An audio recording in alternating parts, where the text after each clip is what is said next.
So good morning, everybody. Thank you so much for joining us this morning for our Sistr Salt webinar.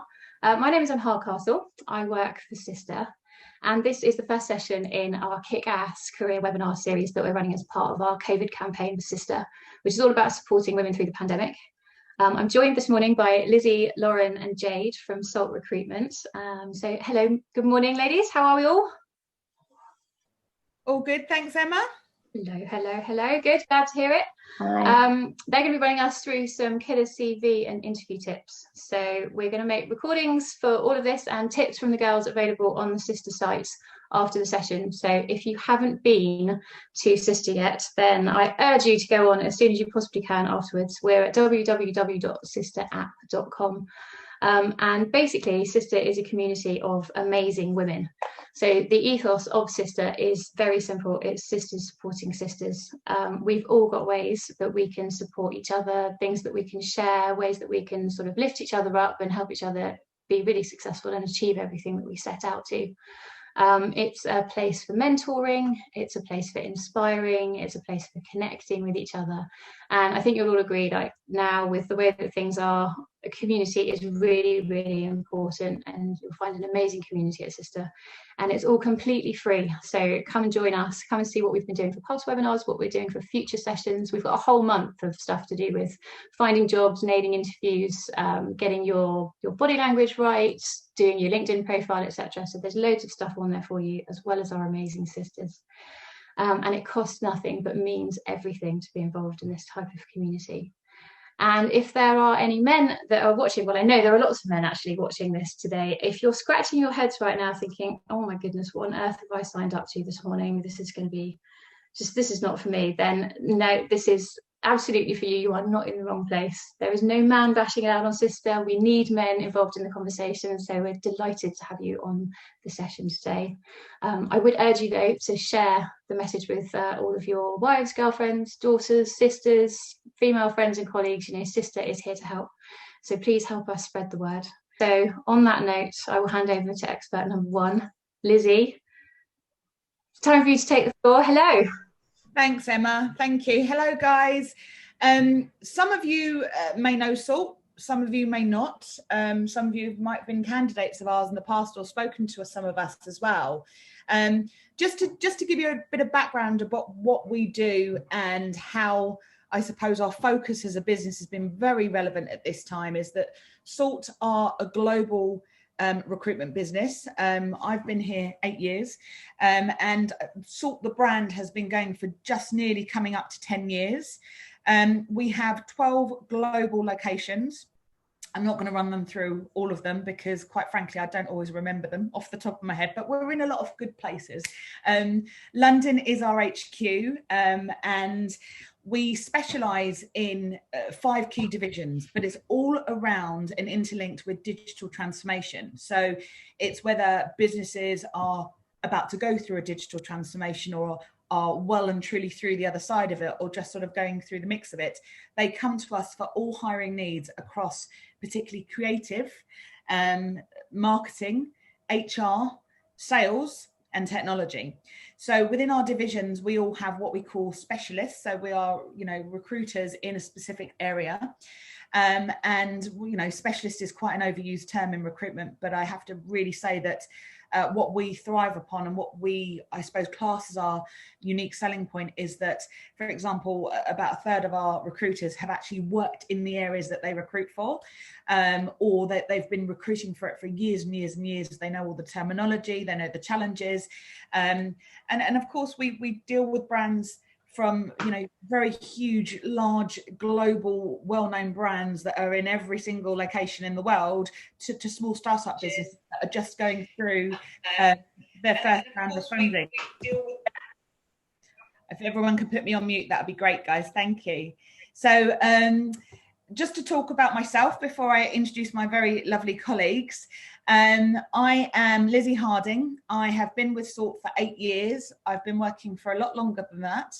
And I've been doing marketing recruitment focused on the technology sector for coming up to probably about 12 years now. I've been in recruitment a lot longer than that, but also I had the benefit of being a marketing manager for a software technology business for 5 years as well. So I've actually worked in the space that I recruit in, and I am a sales manager at Salt. I head up the perm marketing recruitment team, and that will take me very nicely onto my colleague Lauren, who I'm going to introduce just now. Thanks, Lizzie. So yeah, I'm Lauren James.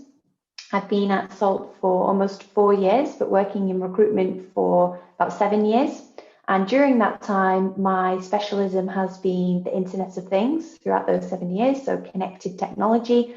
And I work with businesses across Europe, predominantly finding them sales professionals for their teams. So small businesses, startups, but also the larger corporates. And so yeah, I guess on to Jade, if you want to introduce yourself. Hi guys, I hope you can actually hear me okay, because my microphone isn't that great. But I'm Jade. I've been with Salt for 1 year almost, and I cover e-commerce within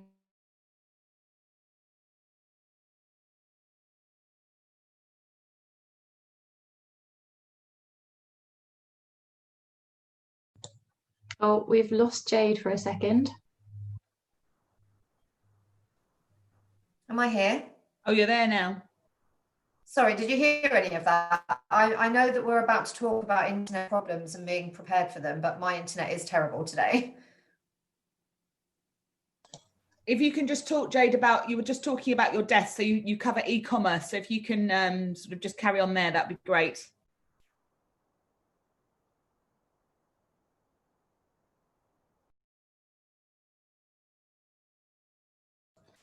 Okay, what we're going to probably do, guys, because I can see that Jade's screen has locked.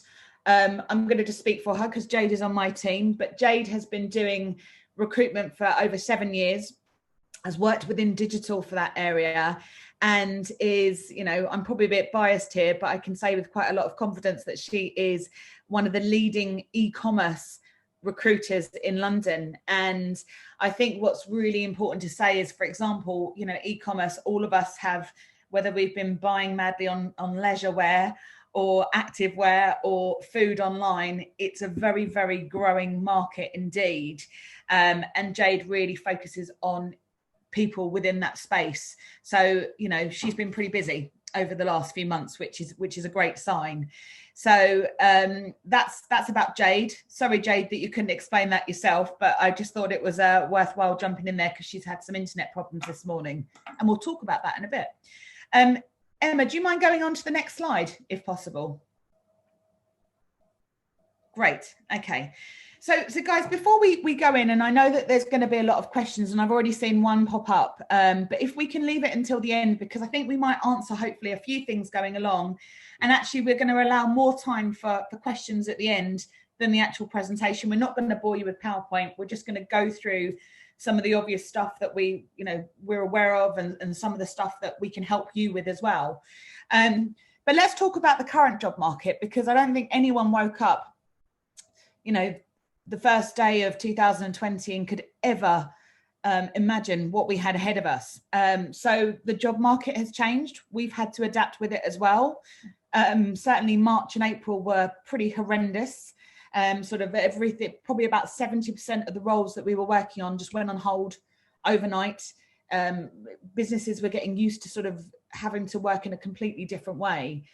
But luckily, and I'll talk through that, but people are getting used to that. And even though we are about to go into a second lockdown, I'm not concerned. I think that other businesses are far more adapted to how to work in this environment. Not every business, obviously. Some businesses don't have a choice, but a lot more businesses have changed the way they work. And as a result, I think that's a positive sign for the job market. But at the moment, when we say focus on COVID-friendly skill sets, obviously, we're not asking you to all go out and get sort of medical qualifications and become, you know, working for the NHS or anything like that. You know, some of you don't.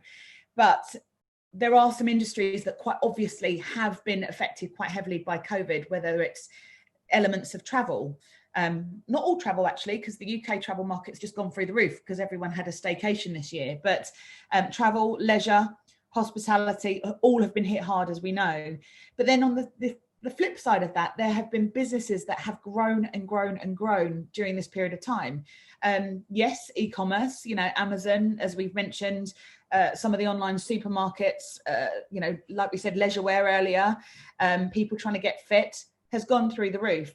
But also some of the businesses that you may not have expected. So we've seen a real rise in health technology, for example, and we've got a few clients that deal with medical prescription services, but do it like a delivery service, because even people that are in their 60s, 70s that aren't necessarily as digitally savvy as you would expect maybe the younger generation to be, have actually had to adapt, particularly during the first lockdown, to this new way of life. So health tech has been huge. Legal tech has been huge because some people have been getting lots of legal advice. And believe it or not, the property market, with the news about the stamp duty, has really gone through the roof. So whilst there are some industries that naturally do get affected by a global pandemic, there's an awful lot that absolutely grow to the next level. So whether you've worked in them or not, it's about how to focus on where the growth area is. When I say financial growth, I mean about businesses focusing on the teams and the people that can help impact them. So right at the beginning of the year, for example, marketing and sales took a hit because they're kind of seen as, oh, you know, we've got to keep the operations going.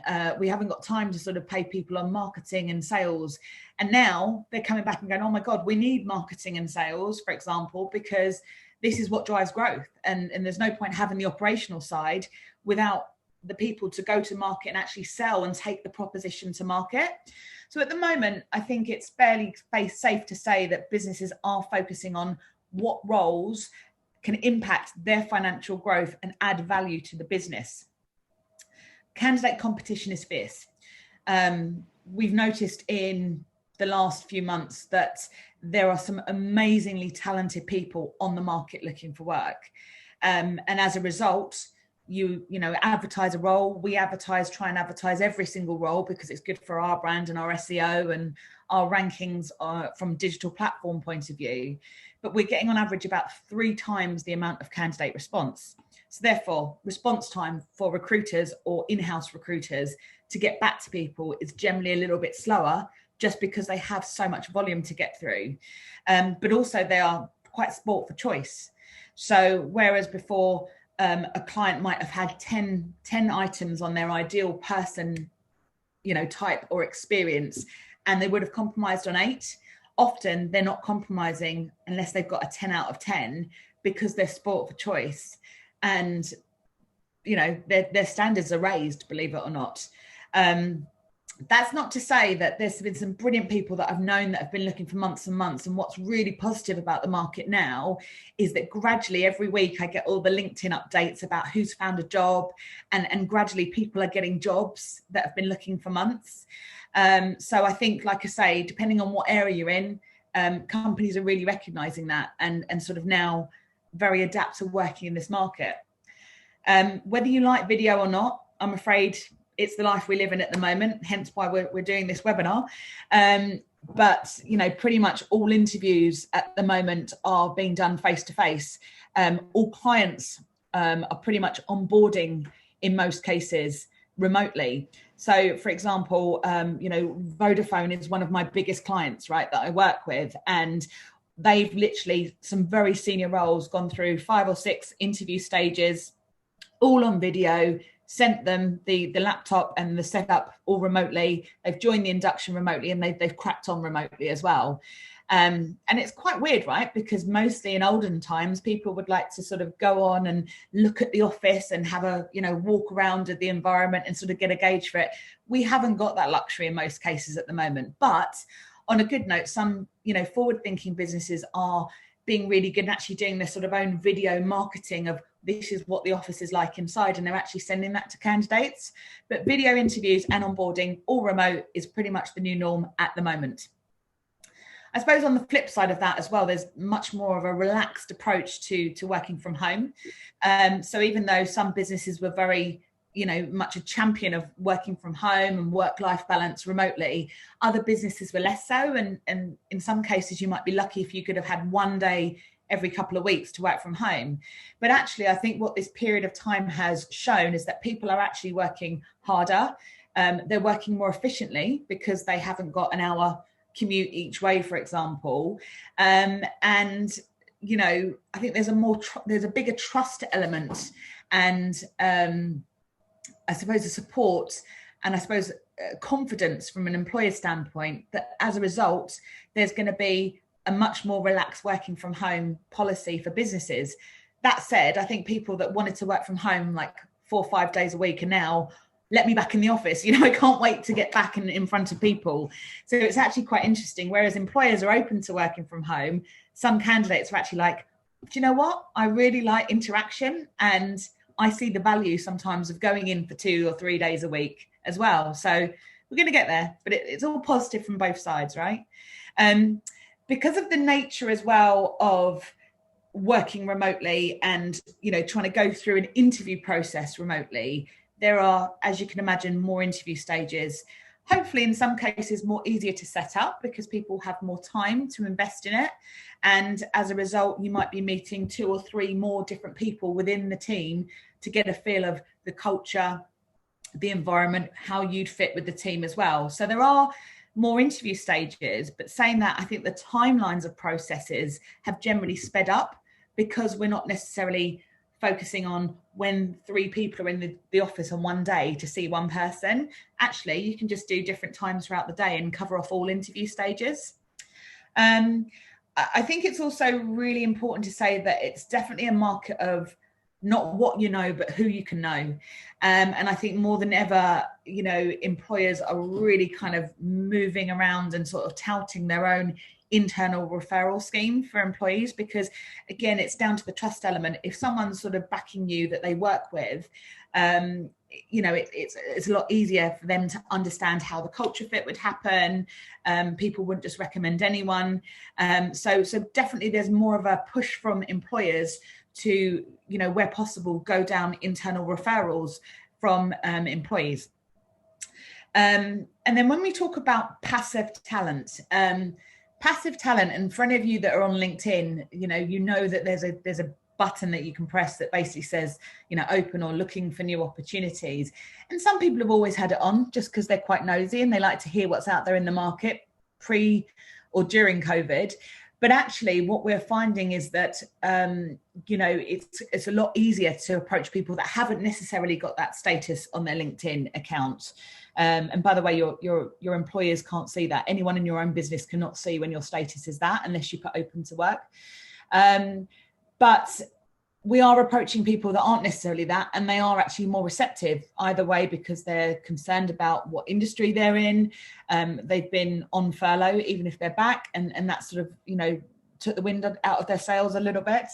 But definitely I'd say, it's a candidate fierce market, but, that it's about approaching it in the right way, going through the right tips that we're going to give you following this. And hopefully we are going to set you up for success as best as we can. But the market is picking up, guys. I think that's the most important point to say for sure. So I think that's kind of it from me. I'm going to pass you over to Jade now. And I think we need the next slide as well, Emma. And I'll go on mute. Hi guys, I hope you can hear me. And firstly, let me just apologise. I'm so sorry for my internet problems.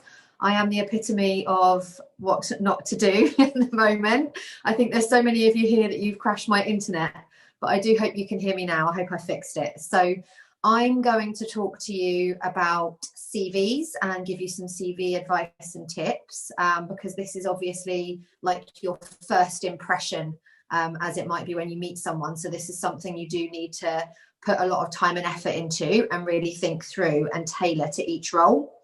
So the first part of your CV, I would always suggest you put a personal profile or a bio, or just it's essentially just a little introduction, a brief summary of who you are, and kind of what what your experience is, and what you're looking for, and it gives you a bit of a chance to talk about you as a person almost, what motivates you, what drives you, so they can get a bit of a feel for you too. It's like an elevator pitch, so it's a real sales tool just to give them some insight, and it's a really good way to start the CV. Then the kind of main part of the CV obviously is going to be around your experience and your key skills. And you need to highlight the key skills, and that's the key skills that will be right for the role that you're applying to. So if you're, working in a technical role, mention the sort of technical platforms and things that you use, any systems that you're familiar with. As I said, I work in e-commerce and digital marketing, so I'll use that as an example. But for digital marketing, you might be good with PPC, SEO, social media. With e-commerce, you might have used Magento or Salesforce. All these sort of platforms that will be really relevant is something that you need to highlight, because they will be looking for that when they're looking through your profile. When it comes to your actual roles and what, the companies you're working for and what you do, obviously you need to talk about your role. So again, I'll use e-commerce as an example, but it could be accounting, it could be, any number of things, customer service. Rather than just list what you do day to day and your duties, it's much more powerful if you quantify your achievements. So you'll see if you're looking at the slides, you might have increased sales by 20% year on year through doing X, Y, Z. So rather than, just the sort of day to day, really utilize what you've achieved in that role, the successes you've had. And if it's not necessarily sales, it might be that you've implemented a new process that increased efficiency, or you might have increased social media followers by X percentage. Whatever it is, that's more useful and will make you stand out more than just the day to day. I hope that makes sense. Keep it simple. So don't have too many long paragraphs. Keep it in bullet point format. So when people are looking through CVs, they are looking for certain skills and certain keywords and certain elements that will stand out. So if you keep it in bite-sized chunks with bullet points, it's much easier for them to do that. When you're applying for roles, obviously, so are a lot of other people. So it takes, a lot of time to get through those CVs. And you need to make it easy for them to read your CV and make you stand out. So just keep it very simple and just show how you add value beyond your job description.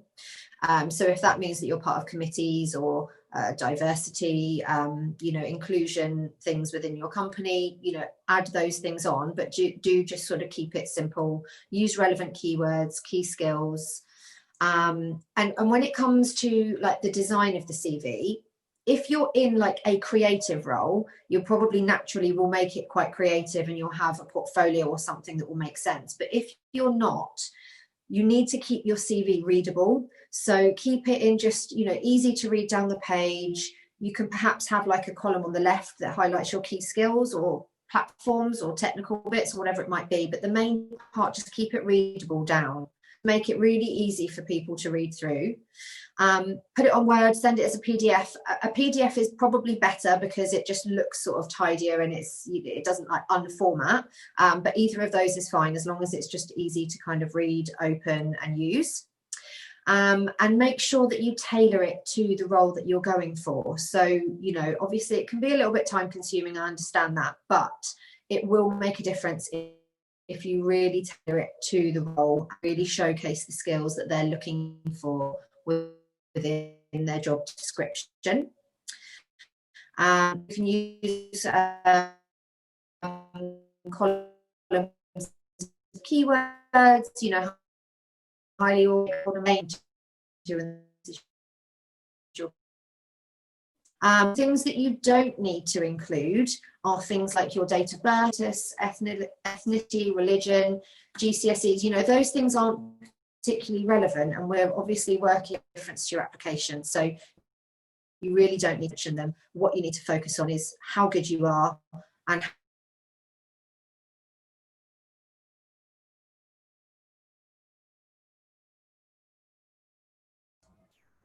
I think we've lost Jade again there, guys. I think she's coming up online now. She's just trying to sort that out.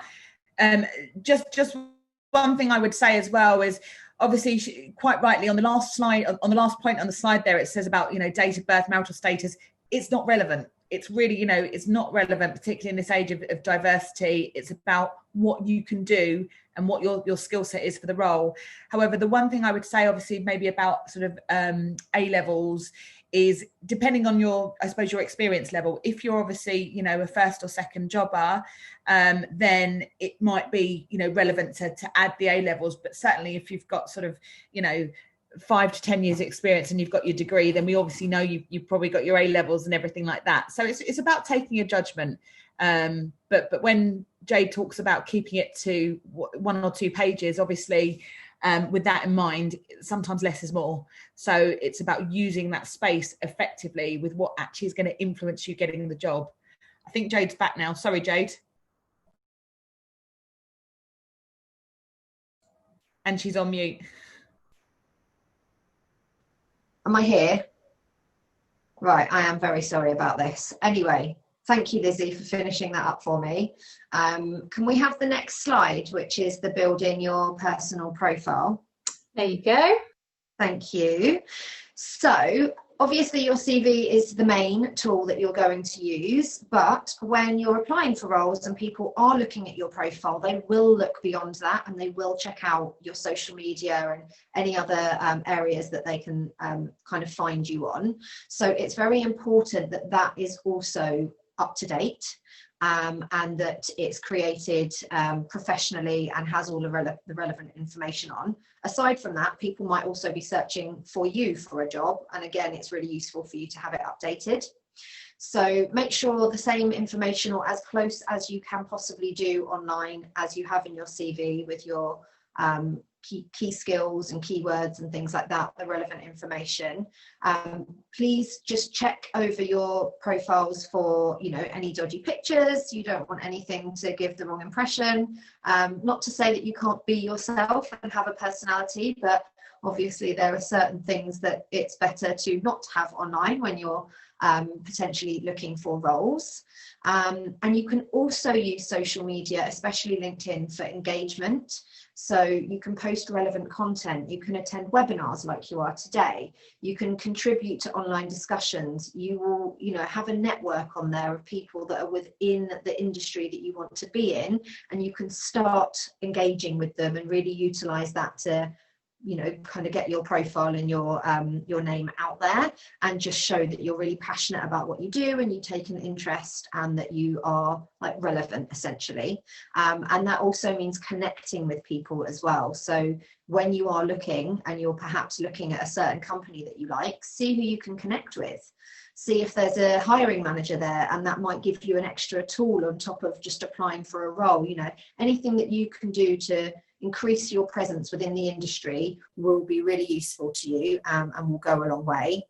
And we're talking about adapting to video, which I'm doing, but obviously not very well today. And I think someone will talk about that in more detail.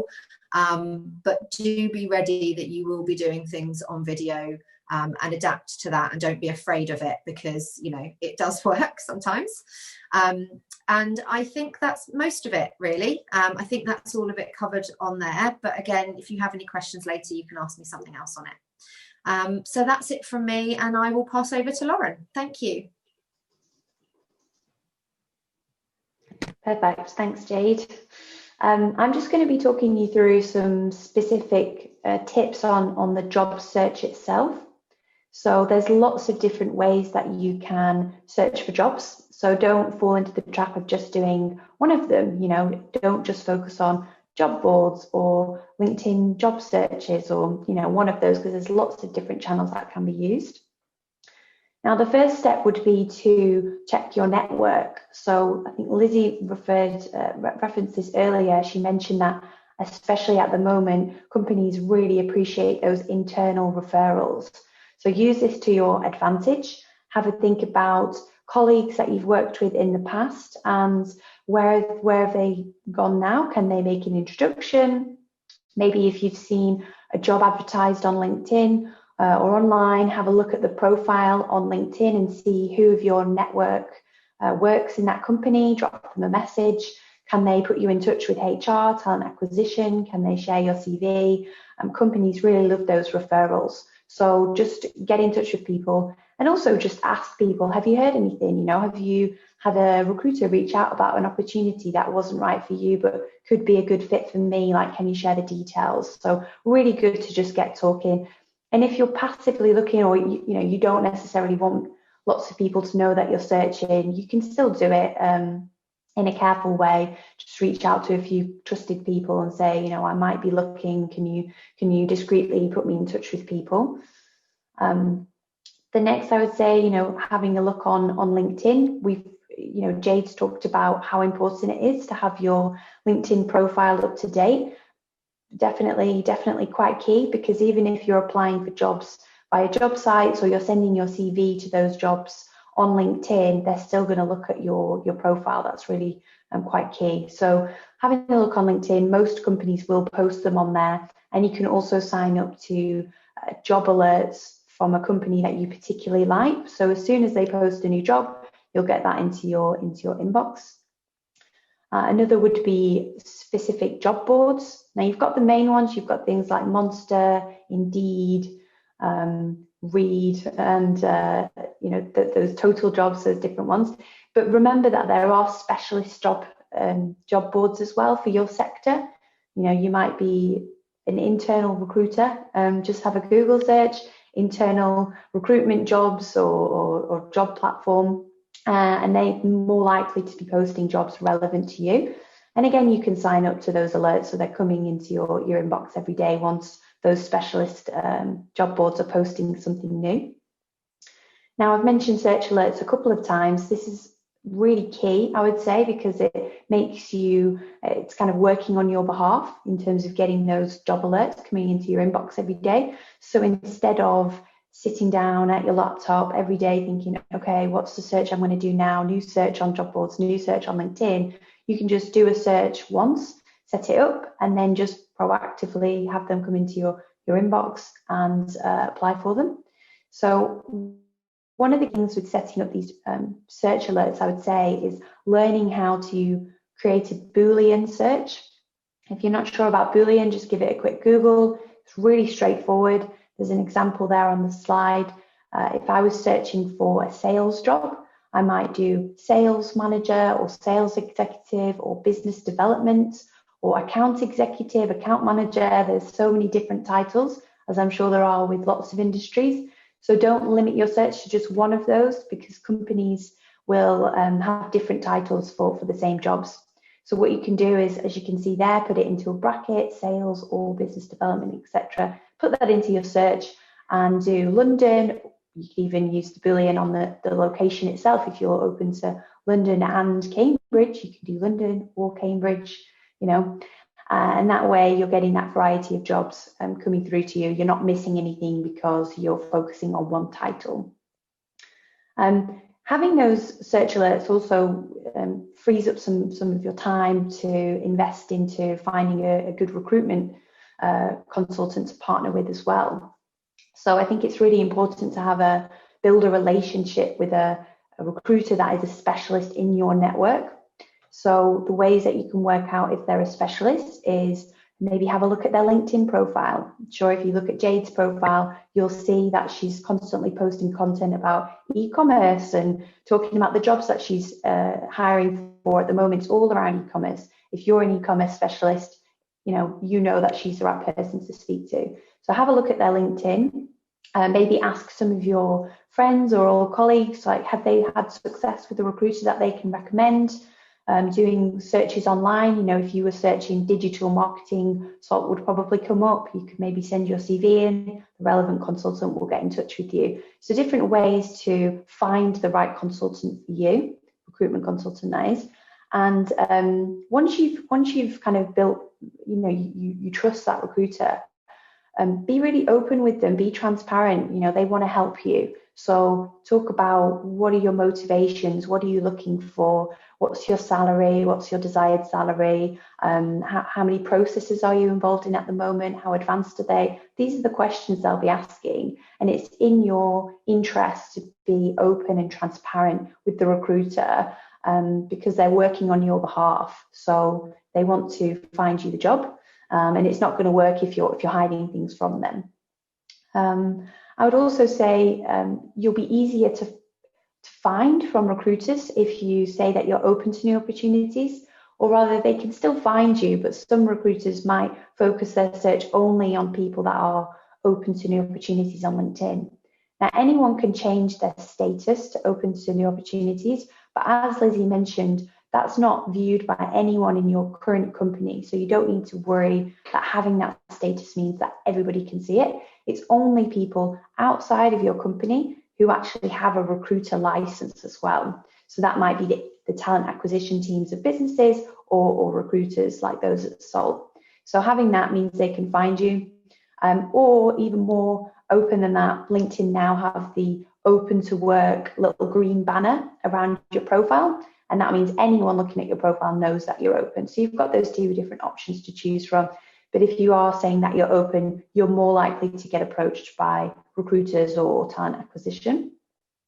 Now, what I would also suggest is keeping a spreadsheet or something similar to keep track of the different jobs that you're applying for, because I've just mentioned so many different ways that you can apply for things like recruiters, LinkedIn, job boards, etc. So it's difficult to keep track, yeah. So you don't want a recruiter calling you and saying, I've got this job, what do you think? And you're like, perfect, put me forward, and then they come back to you and say, you've already applied for it, you know, I can't introduce you for that. So what I would suggest, keep a spreadsheet. Who's the company? What's the job you've applied for? How did you apply for it? And then you're just on top of it. It also helps you in that case to follow up as well with those jobs. There's something you've applied for and it looks perfect and you're really excited about it. Don't just apply and then forget about it.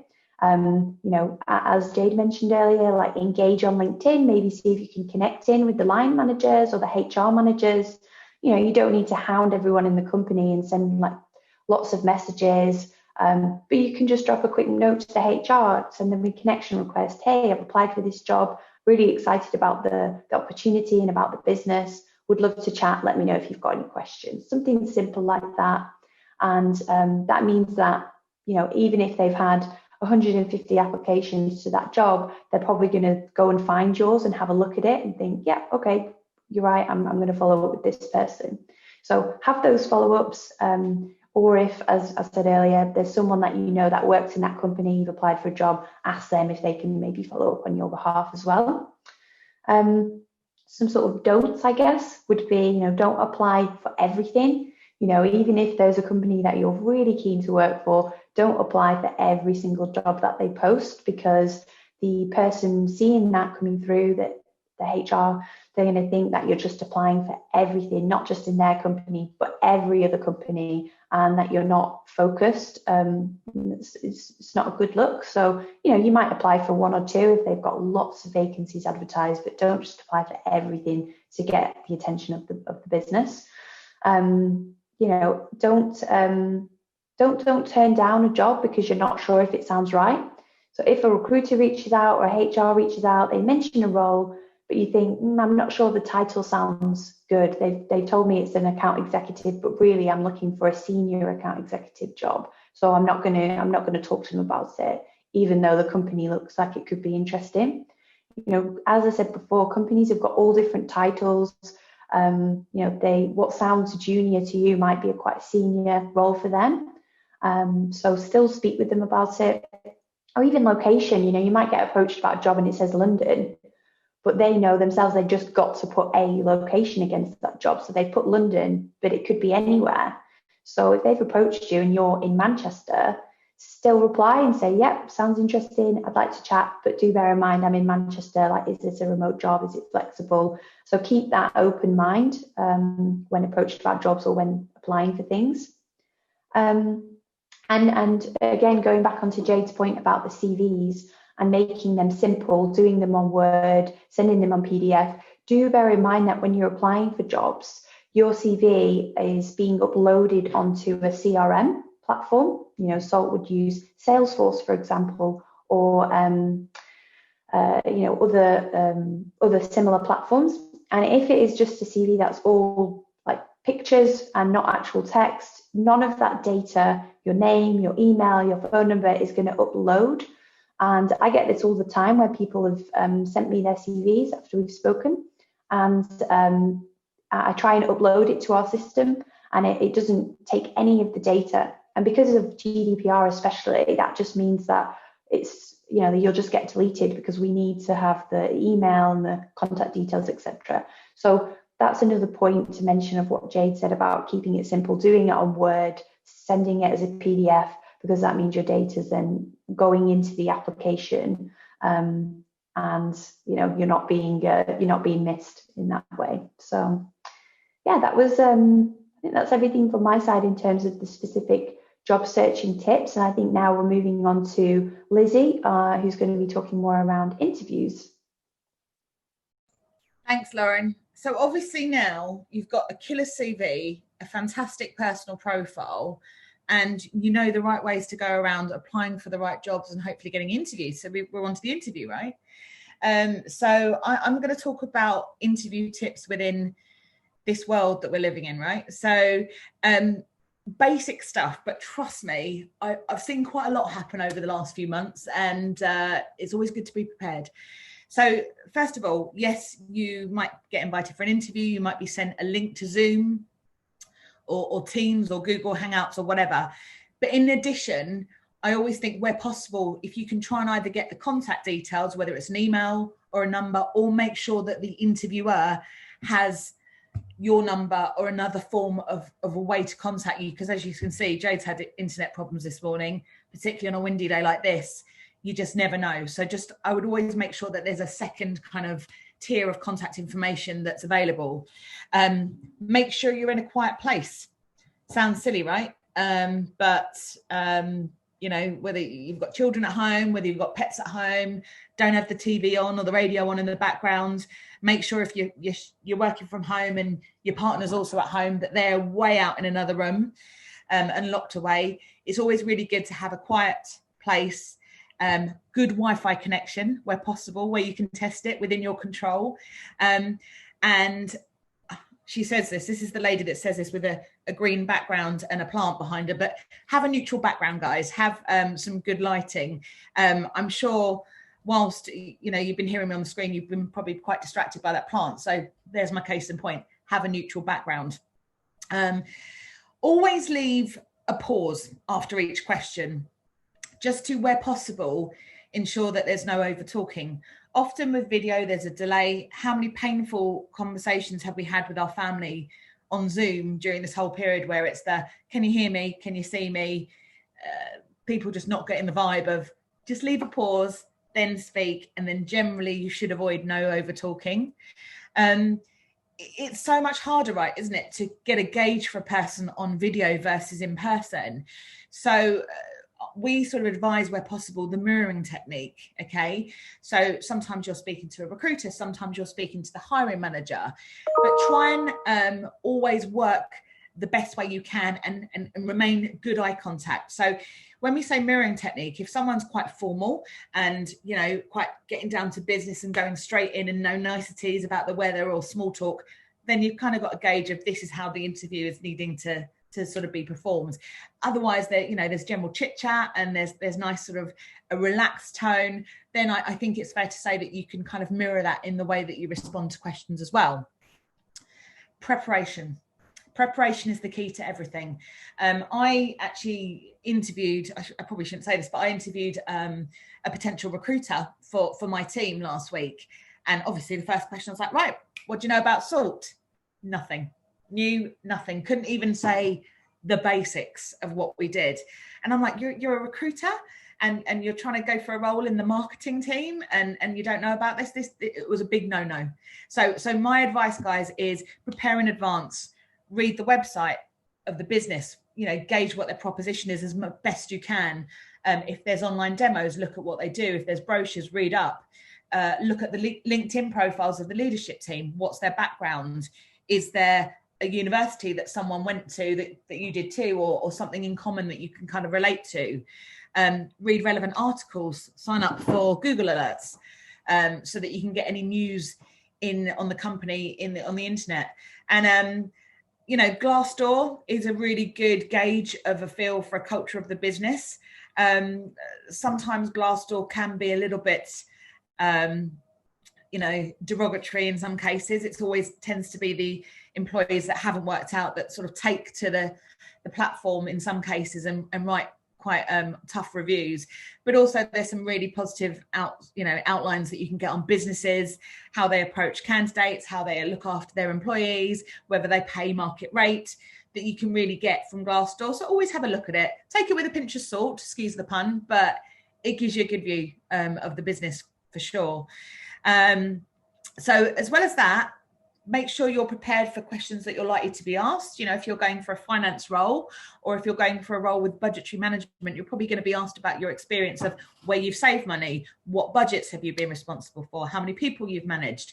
If you're going for sales roles, what revenue did you bring in? So, you know, for you not to know those numbers off the top of your head, particularly if they're on your CV, that's poor. If you're presenting yourself initially on a CV that gets you an interview, you need to be familiar with every single achievement that's on there, so that you're not stuck for choice, or you're not thinking, oh, what are the numbers? You need to know your numbers for sure, or need to know your achievements at least. But by doing all of that in advance, it will allow you to be more succinct and ultimately maximize the time for interview. Because one good thing about video calls at the moment is if it's in the diary for half an hour, you know, you've got 30 minutes to shine. Sometimes it can go over, great.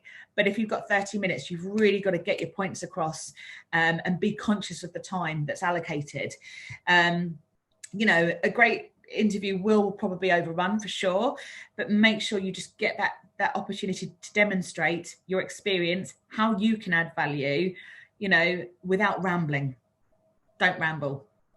Base the question on the person that's interviewing you, because I say that because obviously if you are speaking to sort of a general recruiter that's kind of more of a person that's can tell you about the brand, can tell you about the culture, can tell you about the company's proposition, great. But if, for example, you are going for I don't know, a digital design role, you know, if you're asking questions about how they came to the decision to go with that Pantone color for their brand, probably the recruiter's not going to know the answer to that. So make sure your questions are very much targeted, or be able to be answered by the person that's interviewing you.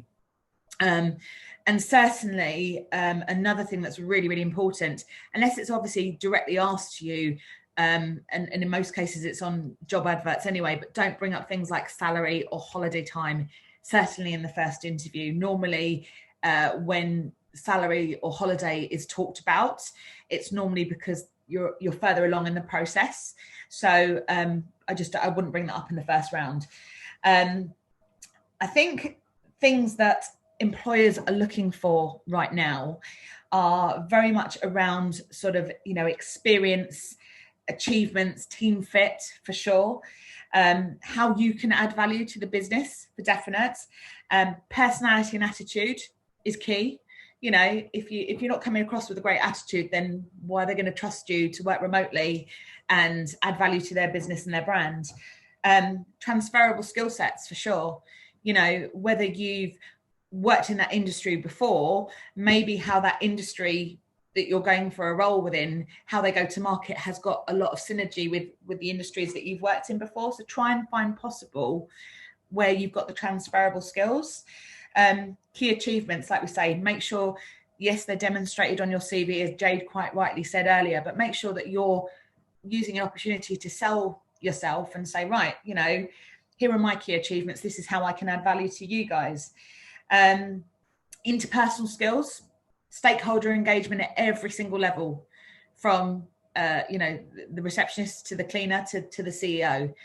That's really, really important. And having, you know, the right attitude. You know, it's all about candidates who can handle the challenges of working remotely, you know, dealing with this sort of unexpected COVID crisis that we've had, and showing how they've kind of shown resolve.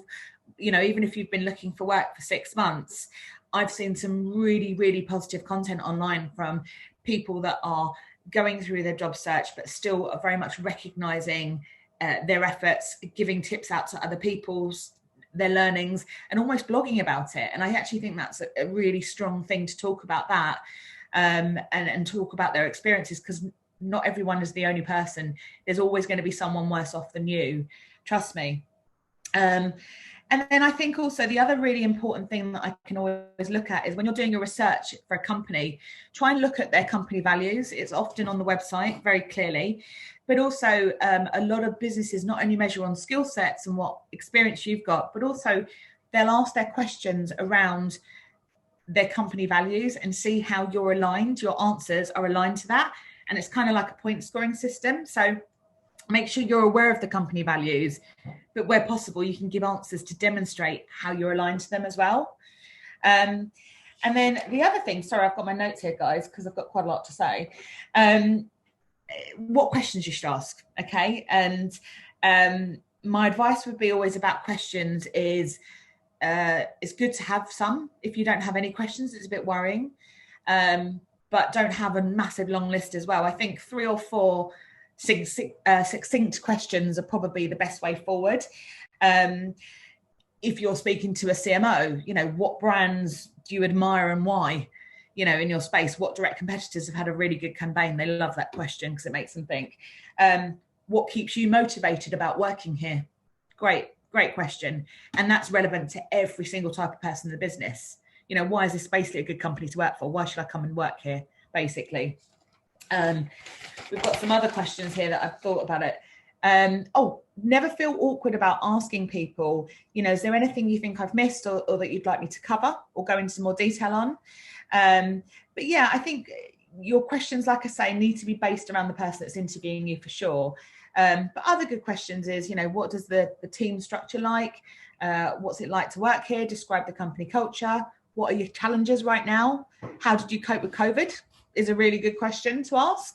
Sometimes that's quite insightful. If you're speaking to a business that said, we didn't make anyone redundant, we put some people on furlough, but actually they're now back working. That's a really positive sign, guys.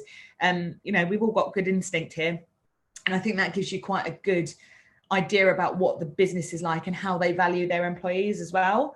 And then also, you know, what's your plan for the team? What do you think the plans for this role will be in 2 years' time? Those kind of questions are always really good. I mean, there's so many different types, but like I say, don't ask question after question after question after question, because a good interview is very much around you probably speaking about 70% of the time, and then the interviewer speaking about 30% of the time. But either way, you could get a rambling interviewer. So it's about using 2 of those, 1 of those, and using them in proportion, guys. What to avoid with interviews? Well, not being prepared, obviously, always reading through the spec beforehand and making sure, you know, how you can demonstrate how you align to that. Not over talking. Don't over talk people, but don't not talk enough at the same time. It's about getting that balance. Be prepared for any technical mishaps, like we said, maybe sharing contact details. And also, a lot of people have asked me about what's the appropriate attire for a video interview. Well, guys, I'm not going to lie. I'm wearing my slippers right now, but you wouldn't know that, right? So, but I think if you're fairly professional, fairly business casual, make sure you've brushed your hair, you know, got a bit of either makeup on or not, going au naturel, but looking professional to a certain degree. I think you can never be overdressed, but I certainly think you can be underdressed for an interview. But the beauty is you only have to worry about one half of you with video for sure. Check your mic, check your video prior to the call, and don't take too long to answer. Be succinct. So I think that's it. But the main point I can give you over everything else, where possible, is just try and relax. Yeah, you're going to survive it. Okay. So try and relax and enjoy it where possible. So I think that's it from me, and I'm sure we're going to have a few questions here. So thank you so much, Lizzie. No worries. We do. Okay, so we can go to Q&A first of all. Thank you for that, ladies. That was really, really good, and I hope everybody on the call found it helpful as well. We'll start off. We've got Paula. Okay, that's already been answered. Okay, so we've got one question saying, wouldn't it be time saving for both parties to mention salary range in the beginning? I say this because I've been offered opportunities that pay as little as half of my current salary. If it's past my threshold, I would want to know this up front. So when does that usually get tackled in a process? That's usually at the beginning, isn't it? Shall I answer that, girls, or are you okay with that, me answering that? Yeah. So first of all, with businesses, if you're going via a recruiter like ourselves, we will always tend to advertise the salary, but also the first question we ask is obviously what you're on, and we manage expectations. Some times where candidates can trip up is if you're saying, look, the salary's up to 40k and we know that there's no extra budget. Some candidates will go, well, I'll still go, I'm looking for 50 really, but I'll still go forward because, I reckon the client's going to love me, right? It doesn't work like that in this market.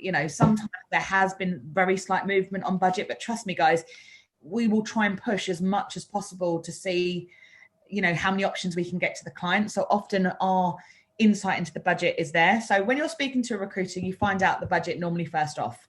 When you're speaking to internal talent acquisition, often you can find that out with the process. And often the times where salary does come up is the chat with the internal talent act. So, but also clients are as aware not to waste people's time as you are. So they will normally bring up the salary conversation as and when relevant. But like I say, Glassdoor is a great insight, because if you go on there and you look at the company, it gives you a benchmark normally on what the salaries are. So yeah, I think most cases salaries are pretty open. If not, if you're speaking to a recruiter or an internal recruiter, it's talked about fairly quickly. It's just that you don't necessarily instigate that. I think you still let the company instigate that, because sometimes we've also seen salary brackets be from anything from 30 to 60, which is a huge range, because companies don't always know what they're looking for until the person presents themselves. The one thing I would say is that I know right at the beginning of COVID, and I'm sure Lauren and Jade can attest to this, but there were some really, really, really senior candidates that were on 6-figure salaries that were so panicked by COVID that they were going forward for roles that were probably about 40k under their base salary, just because they were naturally, panicking and worried and taking a downgrade role. Well, the companies were having a field day thinking, great, we're getting someone that's amazing. But obviously what's been happening, and I think we're starting to see that happen now, is that people have compromised, taken a job because it's a job rather than it's the right move, and I've gone and left that company as soon as another opportunity has come up. So I think it's very important. I'm very honest with people that if I feel that people are either are not experienced enough or are too over-experienced, I feel that I almost have a duty of care to them as much as my client to sort of say, I think you're either not at the right level. But obviously some clients that have been recruiting directly just think they've hit the lottery. But in fact, they're spending all this time and money to invest in training that person or getting that person on board, and that person's moving as soon as they've got the first opportunity as well. Does that answer that question? And please, Jade, Lauren, step in if I've missed anything. No, you're good. I think that was a very good answer. Another one on a slightly different tip that we've got is how do you keep your confidence up? If you've been in job search for a while now, how do you make sure that you don't kind of lose heart and get quite sort of depressed about it if it's taking a while? How do you keep your spirits up? I can go for that one. That's a good question, because it can feel tough, especially with where, you see on LinkedIn, you apply for a job and you check it a few days later and there was 20 people applied when you applied, but now there's 200 people. It can feel frustrating. Like, are they even looking at my CV? And, am I getting anywhere? So I'd say the way to keep the spirits up is just to remember all those different things we've talked about applying for different jobs in different ways, and remembering that something will come up, and as long as you're focused on looking at the right jobs in the right markets, that things that you feel motivated by, you feel passionate by, it will happen. You will find something. You don't want to get to the point where you're just applying for everything and you end up just taking the first thing that comes up, because in the end you're not going to be happy with that role. You're going to have to go through the whole process again. So you've just got to trust that if you're doing the right things, you're following the right channels, you're following up, you've got a good CV, you're doing the interview preparation, all those things, it will happen for you. And don't fall into the trap of, as I say, just jumping for the first role that you're offered, or taking a lot less salary than you know that you're worth, because in the long run that's not going to help you. I'd jump in there as well and say, from a non-recruitment perspective, it's really good to have the community around you. So talking from the Sistr angle, we see a lot of people coming into the community, and that's one of the things that they really help each other out on, is kind of keeping spirits up. And it plays into that point that you were talking about before with networking. So the more people you know and can speak to and get a different perspective on, the better, because it's often, like you guys said, that's kind of how you hear about things that haven't been advertised, or that you might have seen advertised but missed, or not been able to get involved with. And it's so much more powerful when someone you know introduces you, and the next thing you're having a conversation with a whole group of different people that you never would have met before. So it's all sorts of networks, particularly from my point of view, Sistr, but just keep out there and keep speaking to people, because you'll never know that when that life-changing conversation happens, and along the way you can help people with things that you know. So it's a really nice exchange, and eventually it will come good. Yeah, and just one final point, okay, actually. so I was going to say, like, get off just emails and applying for stuff online. Like, as you say, like, having that network around you, get on the phone to people. Did a recruiter reach out to you a while ago, the job wasn't right, but follow up with them, like old colleagues, give them a call, have a chat. And I think that also would lift the spirits as well, and give a bit more insight, because when you're just locked to your laptop and just locked on like job posting after job posting, that would, I think, contribute to feeling down and disheartened with things not coming back of it. So get on the phone and actually speak to people in person, and that should make a difference. Yeah, get yourself out there. So we've been asked by Laura, she needs some advice on what to do when an interviewer overtalks. So if you can't get a word in, how are you supposed to be able to get your message across? Well, I know Laura. Hi, Laura. I've never actually met Laura, so it's lovely to hear from her. How are you? Gosh, so you had a rookie one. So you're saying that they spoke for 23 minutes out of 30? Oh wow. Well, I suppose it depends on who the interviewer is, whether it was the internal recruiter or whether it was the hiring manager. Unfortunately, we can prepare you as much as possible for how to behave on an interview, but it's quite scary how many interviewers are not trained on etiquette of interviewing, unfortunately. And I think you've just got to try and own it. You can't, obviously you don't want to be like passive aggressive and keep talking back at them if you know that they're talking. But if you sort of get an indication that this is the way that the interview is going, when you do have your chance to speak, I would, in the nicest way, say, look, I'm conscious that it's great insight that you've given me about the business. It's really exciting to hear all the plans. But obviously, because you want to find out about, what I can do for this role, or and I know we've only got this amount of time, what would you like me to cover in the next 7 or so minutes, or have we got some extra time? And I kind of acknowledge it a little bit. So give them a compliment, but excuse my French, but kind of give them a SHIT sandwich. Start off with a positive, cover off the fact that they've probably overtalked, and then end with a sort of positive again, and just try and get yourself across. But yeah, you just got to try and put it out there in the short amount of time you've got. But that's bad etiquette, Laura. That's hopefully not the norm, and someone who clearly is not trained or has had time invested in them on how to interview. You are, as much as you are representing your brand, they are representing the brand that they're trying to allure you to. And no, that's not great. But you just got to work with what you got. Just use your time to shine.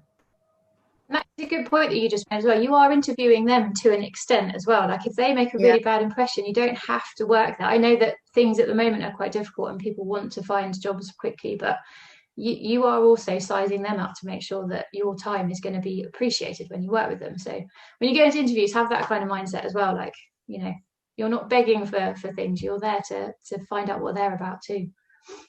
Okay, so any more questions that we've got here?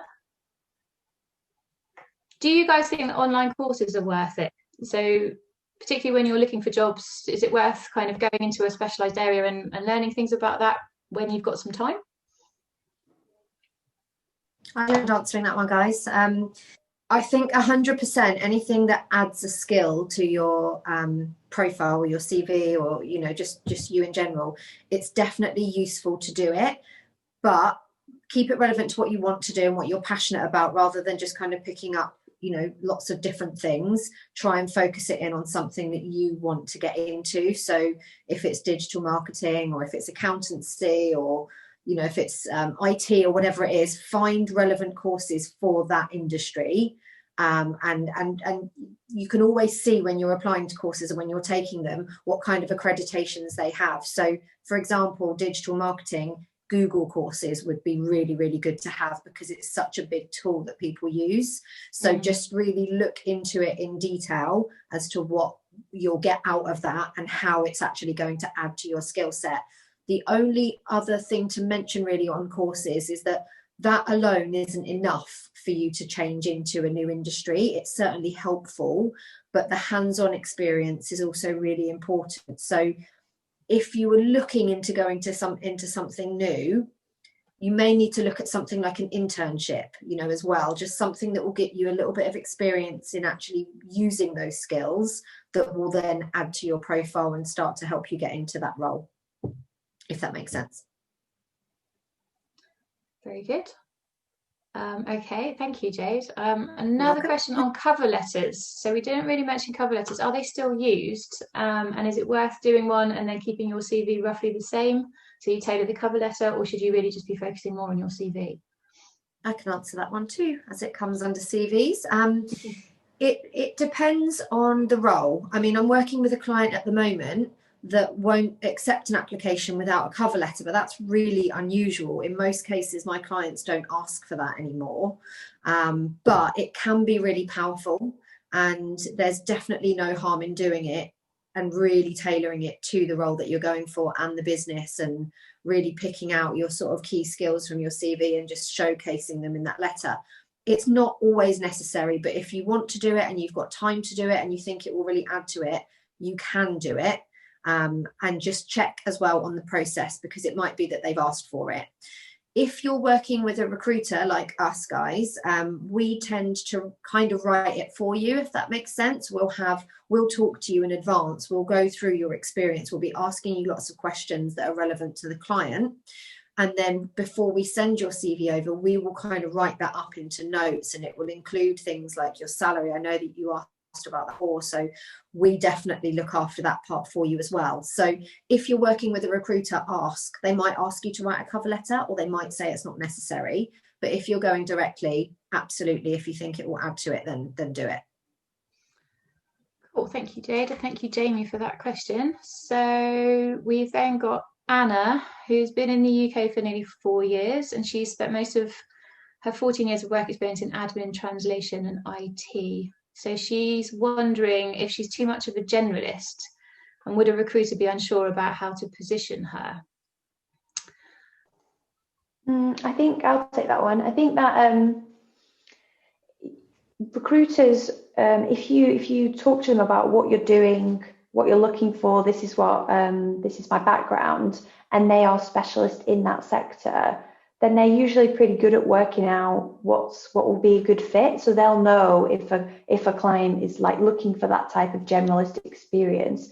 They're not going to put you forward for a job where you haven't really got enough experience in one sector. So if you do, I can't remember the specifics you mentioned, but if you do focus on 4 different areas and the company is only looking for one of those areas and they want someone with lots of experience in that sector, then they're not going to put you forward for that role. On the other hand, if you have got generalist experience, if you're applying for something that is more specialist and you're passionate about moving into that sector, you can mention that when you apply for the job, or if possible, if you get to the interview point, you can say, look, I know that this is only part of what I've been doing, but here's why I think that I can advance to become a specialist, and here's how my generalist skills can add value to the job in other ways. So you might not have been asking for this experience that I've got in these other areas, but I can add value with this. So don't always think about what you're missing, but think about how you can add value, and that's what you should be highlighting, and showing that you're willing to learn, you're willing to invest the time to get up to speed if there are gaps in what you're seeking. But yeah, working with a recruiter, I think that was around the original question around being a generalist. Just be open with them, tell them what you can do, what you're looking for. They will know how to position that with the customer, with the business. And that goes back again into having a conversation, doesn't it? Rather than just submitting a CV, like really make sure that you've got a relationship. Okay. Yeah. Okay. What advice would you give someone who's got limited job experience in looking for a job? How do you maximize the skills that you do have, even if it's not a lot of experience? I don't mind answering, because I think it kind of adds to the conversation about courses and things like that. And that is where it is tricky, because a business will typically want someone with, hands-on experience. And if it's a more experienced role, then it's quite difficult to obviously kind of come around that. So if you can find ways like internships, like let's say, for example, a local business needed, you could get some hands-on work with a local business that you're maybe helping out, or some kind of charity work or something that relates to it. Any other ways? It obviously is frustrating when you want to earn money, but also if you want to kind of move into an industry, sometimes you might have to take a little step back or do something for free or very limited pay, just to kind of increase your hands-on experience. If you were, for example, a graduate and maybe you've done a couple of internships, you will find that there's a lot of businesses that will have like a graduate scheme. And if you look on a lot of their websites, you'll be able to see them advertising that. And that will typically be an entry-level role. It will be salaried. It won't be very high. I would probably estimate usually between maybe 18 and 22 for most kind of roles. But it's your step in the door, and you'll gain so much experience doing that you'll be elevated quite quickly into your next role or next business. Thanks, Jade. And then we've got another question. This is quite a very topical one, actually, to do with redundancy. So how are employers responding to candidates who are at risk of redundancy or have already been made redundant at the moment? So how should people feel about being made redundant? It's not a personal thing, is it? It's purely to do with business. It's not something to worry about when you're going into your next role. No, definitely not. And sorry, girls, I'll take this one. But I think it's the norm. It's a very sad environment, but there are, just because you've been made redundant, just because you might be in an industry that's been affected more than others, does not make you a failure as a candidate. You are one of so many people. And actually, a very senior hire I placed the other week is someone that got made redundant. And there's some amazing talent out there. And brands know that very much so. So it is not a reflection on you. If you've been made redundant at risk, it is the norm at the moment for a lot of businesses. So please do not feel conscious about that. If you're in that situation, I can guarantee probably 50% of the other job applicants are in as well. But actually, on the flip side, and looking at this really advantageous, particularly depending on the types of roles that you want to go into, when people want to decide to hire, they kind of want sooner rather than later. So actually, the thing that will work in your advantage is that if you've been made redundant or you've got an end date and you haven't got to worry about notice period, you haven't got to worry about trying to make time to do interviews, guys, this could be in your favor. This I think is appealing. I've got one client at the moment that doesn't want to speak to anyone with less than a month's notice, and ideally they want someone who's available immediately. Bingo. Yeah, they often want people that were ready yesterday. So, that is definitely something you can utilize. And I think the other thing that you could, try and spin into a positive is that actually you were loyal to your business. You weren't just trying to get a step up or whatever it might be. And, in some cases that's also fine. But when you're looking at it from this perspective, it is something that you can utilize. I loved my role. I loved the business I was working for. I was really sad to be made redundant. I'm loyal. I want to work somewhere long term, a career. You can definitely spin it. That's very true. But yeah, it's not a personal thing. It's a business decision, and definitely now. So don't be disheartened. And on that, as another sister plug, we've done a couple of webinars very recently on redundancy and how to manage it and how to cope with it. So again, go to sisterapp.com and you can check out the recordings there for a little bit of help on and advice on that situation too. We've got a question here on mentioning soft skills on your CV, and I wondered, how much personality as well should you be showing when you do your personal bio, Jade? You don't want to be cracking jokes and things in there, but is it worth mentioning soft skills and also interests? That used to be a thing. People would put at the end of the CV some of their key interests. People still put hobbies at the end of their CV, and actually I do think it is good to do that because, let's say, for example, you were applying to Adidas, a sports company, and then you're later on in your CV showing your interest in that industry by talking about a football club that you're part of, or whatever, whatever it might be. It's definitely useful, but that I wouldn't suggest that you have in your immediate bio. That is a sales pitch for your experience and your motivations. And your motivations show kind of your personality. When I'm saying personality, I don't necessarily mean cracking jokes and things like that. That's not necessarily. That's more about selling you as a person and what you're driven by and what you really want to achieve. And you're hungry for it. And then your personal interests and things can definitely come later in the CV. And also, you'll have the chance to maybe talk about those a bit more in interview as well. I hope that helps. Thank you very much. I think we're coming towards the end of the session. I wondered if you guys have got any anecdotes about, nerves and things that have gone wrong that taught you something and you now feel like, do you know what, that felt awful at the time, but actually I laugh about it now. Jade? I mean, I can talk about that from now. This is actually my first webinar. I've never talked on anything like this before, so I was really nervous about it. Thank you. I was really nervous about it, and I would typically be a bit nervous about an interview, I guess, when you're one-on-one. So it is a new thing doing stuff like this on video and not engaging in the same way. The internet problems that I've had today are just par for the course. It's just one of those things. But yeah, I mean, it's definitely new and interesting times to do stuff like this. Just depends on how you handle it, doesn't it? Take it in your stride. Exactly. Yeah. It can happen to everybody at some point. Views and stuff as well. Like, you can make a joke of things. It doesn't have to be formal and corporate and stuff all the time.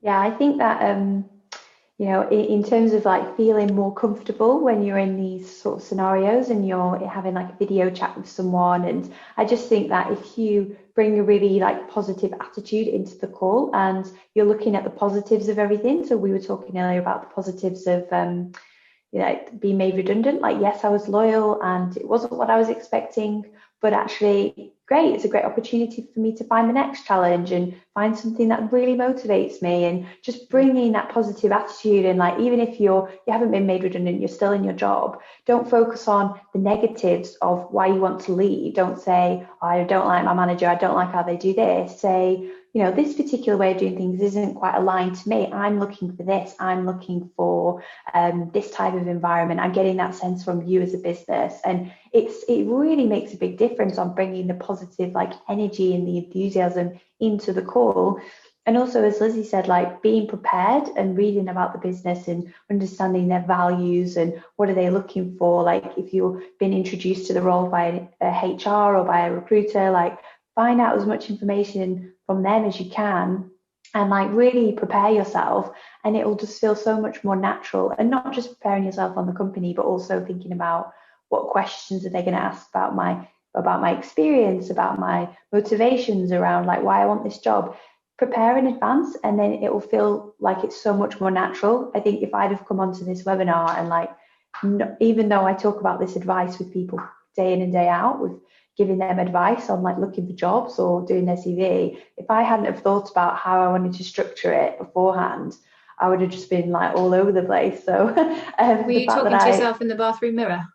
Yeah, basically, yeah. So I'm like with my notes, like reading through, and I'm, write them out first and then write bullet points and things, and just get confident with the content. So I think that's what I would suggest to people is if you're trying to get comfortable with these new situations, just think about those points and just bring positivity, and that'll really like shine through in the interviews. And even when sending a follow-up or applying for something, if you are writing a cover sheet, like focusing on the positives and why you really like the business and personalizing it.